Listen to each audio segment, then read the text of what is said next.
to be an IBMer right now or to be a geek. Do you use the word geek or nerd? But I'm going to talk about 4 technologies that are going to change the world.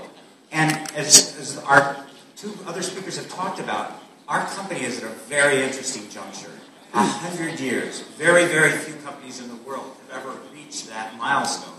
And it's a really nice time to step back and say, what has happened to the IT industry, the industry that all of you are in that 100 years? And we did some thinking, and we actually looked back from near our founding, 1900, up until now, and we said, how much computing, how far did your IT dollar or ruble go? If you look at how much $1,000 US in adjusted currency, how much processing could you buy back in 1900 with a mechanical computer, or an electromechanical computer, or a vacuum tube, or individual transistors, or integrated circuits where I joined? This curve says a very interesting story. This is an incredible advance. But keep in mind, we're very used to seeing curves like this. This looks like a nice linear progression. This is a logarithmic scale. That means from my tenure here in 30 years, computation has gotten 1 million times better. No other industry in the history of the universe has ever advanced at that level. Now, how do you keep that kind of growth on an exponential scale? Well, it's a combination of things. Yes, there is hard work in doing linear progressions on an existing technology. And each one of these dots represents a real technology, a real machine that either IBM or someone else in the industry put down. But what you'll notice is that these change of colors also are a change of slope. These are disruptive innovations. Something that was not just a linear progression of just doing the next 5%, next 10%. And these disruptions often come at a time where people are milking the last bit out of a technology. Sometimes they even have to go down to get back on the curve. I remember as I was joining, we were moving from bipolar transistors of the IBM 360 era to CMOS, and people said it would never work because it would be slower. Well, we had to do it because the last one was running out of gas. Well, where we are right now is we're on one of these comfortable curves where things are advancing in a nice linear fashion. Well, it's about to get a whole lot more interesting. I'm going to talk about 4 of those disruptive changes that we're going to see in the next 10 to 15 years. So the first one is the one that I'm most familiar with, and that is the era of microelectronics. Everybody's heard of microelectronics, but in the next 10 years, we're going to go from microelectronics to nanoelectronics, 1,000 times more dense. We're also going to take that density and we're going to do something with it that has real business value. We're going to give you 1,000 times more processing.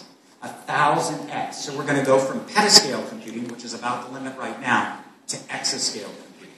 Okay, with all of that processing, it's just going to be in time because there's going to be a huge amount of data. You hear a lot in the industry about big data. Well, it's going to be huge data. And it's not just going to be huge data, it's going to be huge data and fast data. We're going to get 1,000 to 1,000,000-fold increase in the amount of data. But the biggest change of all is going to be the way that we interact with machines and what machines actually do for us. So we're going from a time where we program computers to the point where computers are going to learn by themselves. So I'll do a quick walkthrough of all of these technologies. So hang on. It's going to be a bumpy ride. So let's start out with nanoelectronics. I've been in microelectronics for 30 years, and it's been miraculous how each generation we're able to shrink things and things go faster. Well, you know what? Things are getting considerably harder. You've all heard of Moore's Law, right? Moore's Law? Okay, well, Moore's Law basically said if you made everything smaller in the lateral dimension and in the vertical dimension and changed the voltages, your chip would go twice as fast and you'd be able to do 4 times more transistors. Well, you know what? That isn't working anymore. From about 2 years ago, that ran out of steam. Does that mean that Moore's Law is dead? No, it doesn't mean that Moore's Law is dead. It means that Moore's Law is changing. What we're having to do is instead of doing simple kind of shrinks like this, we're having to resort to completely different device structures. We're changing something that has worked well for 40 years. But I have incredible confidence that we're going to get this 1,000-fold increase. And the reason that I'm confident of that is that in our laboratories in Almaden and Watson and Yorktown Heights, New York, we have the next 4 generations working in the laboratory. Where we are right now in 22 nanometers, the computers that will be shipping in 3 or 4 years, those look a lot like the transistors that I grew up with. But the next generation that we actually have manufacturing, we have to turn the transistors themselves up on their edge.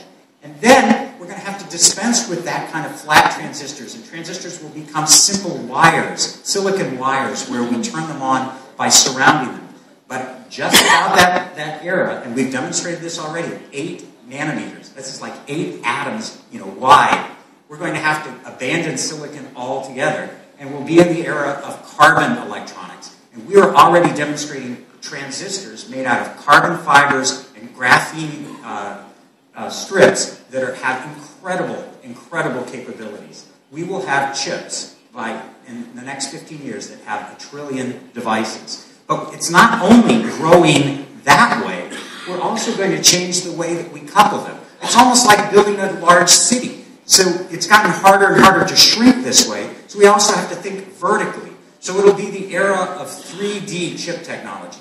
What does that mean to you? Well, it means that the density of how much compute you can get into the same room and cool will go so much better. Now, what we're able to do, our scientists have now been able to perfect technologies which allow chips to be stacked on top of each other in such a way that we can mix different technologies. We can have a chip that is the processor, a chip that is the memory. Even at the top, we can put chips that actually talk in terms of light, that have fiber optics. So rather than a bunch of discrete components spread out on a board, we can actually stack those up. What does that mean from a business standpoint? Well, this is actually working now. We just announced a partnership with Micron where we're doing memory cubes like this, and they are 15 times faster, not 15%, 15 times, and they're 90% smaller and 75% more energy efficient. So when that comes to your IT needs, it's going to make a huge difference. Now, what's interesting is as we plumb the depths of how small we can make these devices and how much we can stack them, we're discovering basic attributes of matter that we never anticipated. When you get down to almost an atomic level, we're starting to find applications for microelectronics or nanoelectronics, even in healthcare. The same technology that's allowing us to make individual transistors that small is allowing us to now make integrated laboratories on a chip. I've seen demonstrations of this in a laboratory where you can take a drop of blood and using electrical signals, you can actually move the drop of blood around to various stations, laboratory stations, and actually do drug tests in an individual chip instead of having to ship it out to a lab. Well, what's even crazier than that, more science fiction, is a new device that has been invented by our scientists in Yorktown Heights. We're using the same miniaturization by boring a tiny hole, 20 nanometers, 20 atomic layers wide, in an electronic device, and using the electric fields that the device can actually generate. We're able to take DNA from any creature, including you, and are able to physically pull that DNA through that little hole. And as it goes through that hole, it reads DNA almost like a barcode, like on a stick of gum. What's that do? Well, that is going to allow us in 10 to 15 years to be able to read an individual's DNA for maybe, we think originally it'll be about $1,000. We believe we can get it down to $1 or $2. Now, if I can read your DNA, I can tell you whether this medicine, this allergy medicine, this cancer medicine will work for you and won't work for you. It's going to revolutionize computer-based medicine.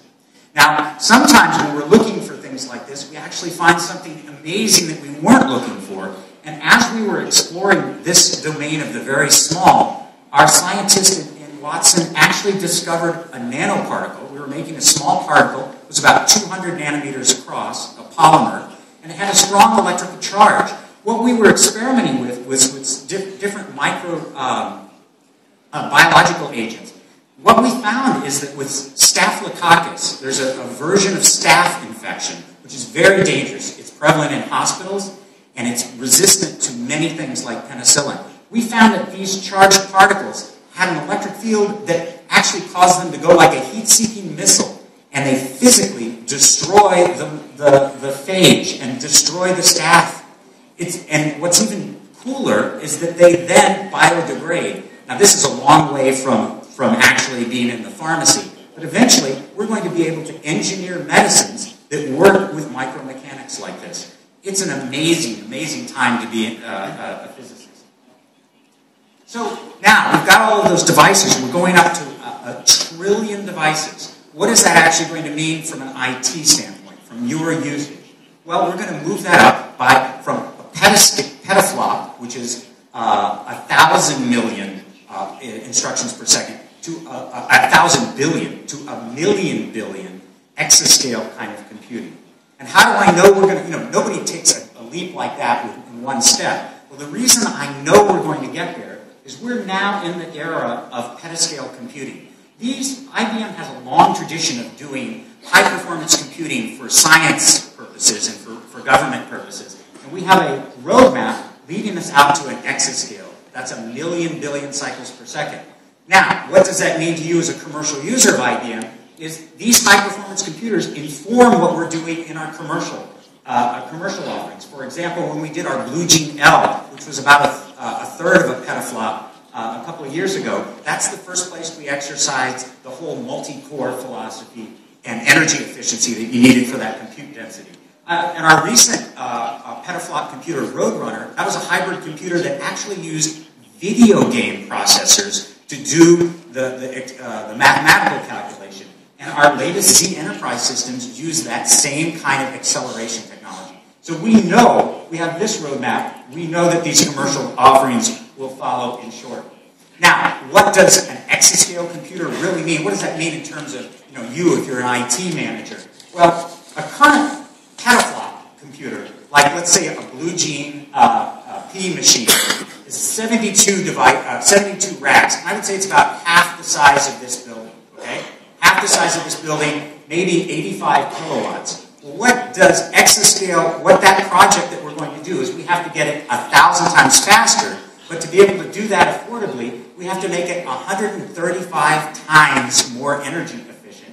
And we have to get it down to about 2% of the area. To put that in perspective, this computer, which would fill a room, that exascale computer will be 1/3 of one of these racks. Or to put it in another scale, you've all heard of Watson. You saw pictures of that. IBM's supercomputer that does video game show. You would be able to hold that in your hand. That's a lot of computing power.